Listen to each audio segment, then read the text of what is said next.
ਸਰਕਾਰੀ ਨੌਕਰੀ ਹੈ ਯਾਰੋ ਬਹੁਤ ਚੰਗੀ, ਪਰ ਇਹਦੇ ਵਿੱਚ ਕੋਠੀਆਂ, ਕਾਰਾਂ, ਬੰਗਲੇ ਬਣਦੇ ਨਹੀਂ। ਮਹੀਨੇ ਦੀ ਤਨਖਾਹ ਦੇ ਨਾਲ ਮਸਾਂ ਆਪਣੇ ਹੀ ਖਰਚੇ ਪੂਰੇ ਹੁੰਦੇ ਨੇ। ਇਹਦੇ ਨਾਲ ਹੋਰ ਯਾਰਾਨੇ ਪਲਦੇ ਨਹੀਂ। ਸਰਕਾਰੀ ਨੌਕਰੀ ਵਿੱਚ ਹੈ ਯਾਰੋ ਛੁੱਟੀ ਦਾ ਬੜਾ ਮਸਲਾ। ਛੁੱਟੀ ਲੈਣ ਲਈ ਰੋਜ਼ ਨਵੇਂ ਬਹਾਨੇ ਬਣਦੇ ਨਹੀਂ। ਹੁੰਦੇ ਆਏ ਦਿਨ ਦੌਰੇ ਵੱਡੇ ਅਫਸਰਾਂ ਦੇ। 2-4 ਦਿਨ ਵੀ ਸਕੂਨ ਦੇ ਨਾਲ ਲੰਘਦੇ ਨਹੀਂ।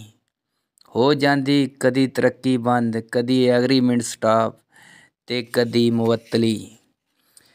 ਤੇ ਮਹੀਨੇ ਬਾਅਦ ਵੀ ਪੂਰੇ ਪੈਸੇ ਬੈਂਕ ਵਿੱਚ ਆਉਂਦੇ ਨਹੀਂ।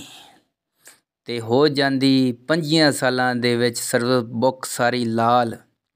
ਤੇ ਹੋ ਜਾਂਦੀ 5 ਸਾਲਾਂ ਦੇ ਵਿੱਚ ਸਰਵਿਸ ਬੁੱਕ ਸਾਰੀ ਲਾਲ। ਤੇ ਅੱਗੋਂ ਫਿਰ ਕਲਰਕ ਪੈਨਸ਼ਨ ਬਣਾਉਂਦੇ ਨੇ।